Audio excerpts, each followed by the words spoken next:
Oh my god. I can't believe this. Thank you so much for giving my channel up to huh? Uh-oh. It looks like he's frozen. What if I could have? Ugh, shoot. I forgot. Don't worry, I'm here. My goodness. You're?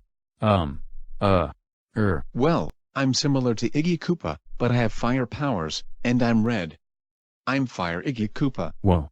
That's cool. But that's not the only reason. I also can melt ice cubes when someone is frozen completely. Neat. Oh no. It looked like he's frozen. Well, don't you worry. I can unfreeze him by using fire powers. Will it harm a character? No. It'll not harm any character. So, should it go quick? Oh, it'll be quick.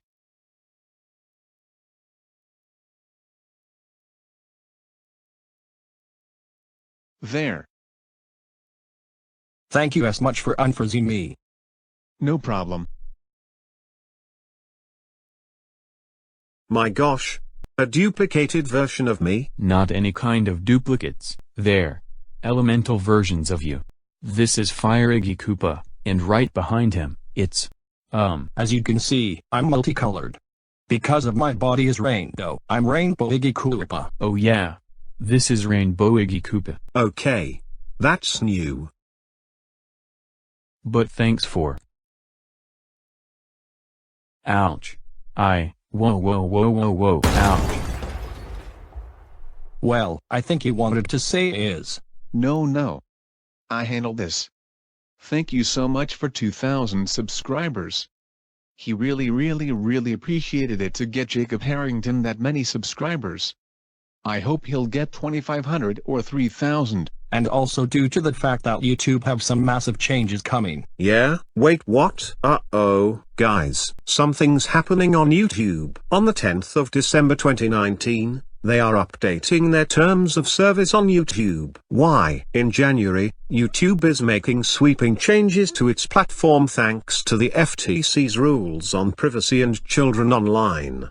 The changes are meant to bring YouTube in line with the COPPA, which protects kids under age 13 on the web. YouTube was found to be in violation of COPPA back in September for, among other things, targeting ads to kids based on their viewing history. In 2020, however, YouTube will no longer have targeted advertising on what is being called content made for kids. Those kid-friendly videos will also no longer have a comments section, a like, dislike button, or social sharing options. This is meant to protect the privacy of the young viewers, but the news is worrying to many creators since things like comments and sharing are reliable ways for them to increase views. While kids' videos will still let creators earn revenue off non-personalized ads, YouTube acknowledges they may see a decrease in revenue because of the changes. COPPA stands for Children's Online Privacy Protection Act, and FTC stands for Federal Trade Commission. These update includes service provider. Your service provider is now Google LLC. Policies. They have added a link to the policy, safety and copyright policies, and their advertising on YouTube policies, which all form part of the agreement. These are the policies that underpin our community guidelines, and we wanted to make sure to call out this detail to you up front in our terms. Affiliates.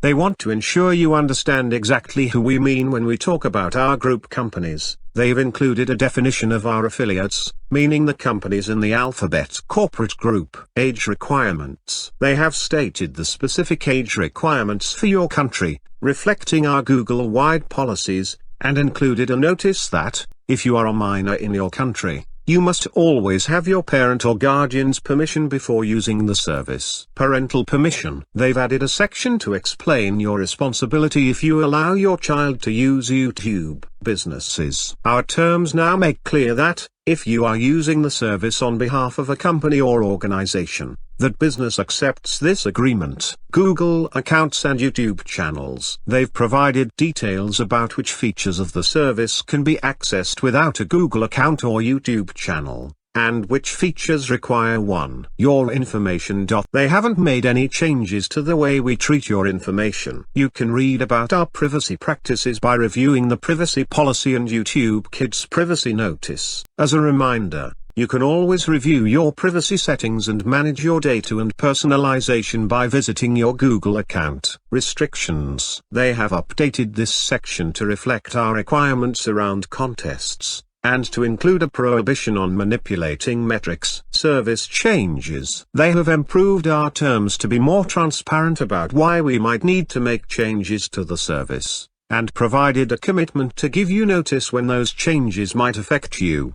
License. They've clarified the content license you grant them to make it easier to understand. We're not asking for additional permissions, and there's no difference in how we're using your content. Duration. They have removed the right for YouTube to use your comments in perpetuity. Removals. They have included a link to the tools you will need to remove your content, as well as a clear description about why we might need to take down content, and how to appeal removals. Analyzing content. They may automatically analyze content on YouTube, to help detect abuse and keep the platform safe. Terminations. Their terms now include more details about when we might need to terminate our agreement with bad actors. We provide a greater commitment to give notice when we take such action and what you can do to appeal if you think we've got it wrong. They've also added instructions for you if you decide you no longer want to use the service. Software licenses. They've made the software license we grant you more specific, and included some details around open source. Their liability. They've made changes to the disclaimers and limitations of liability in the terms and modifications. They want to give you the chance to review future material updates to these terms. These changes will be effective as of December 10, 2019, but there is reasons for parents to be concerned as well. The changes rely on creators to categorize their own videos, while they are subject to FTC fines if they don't correctly classify their videos. There is concerns that things will slip between the cracks or be miscategorized. The rules also don't apply to videos not made specifically for kids but that kids nonetheless wind up watching, like nail art tutorials or video game playthroughs. Those videos will still be subject to the same data collection and targeted advertising. Groups like Common Sense have criticized Google for not going far enough with the new settings for kids. The Verge reports the general response from Google and YouTube, however, seems to be it's within the requirements of the law. This is only one growing pain YouTube has faced as the platform has become more and more centered around kids. It's currently the most popular video site for kids,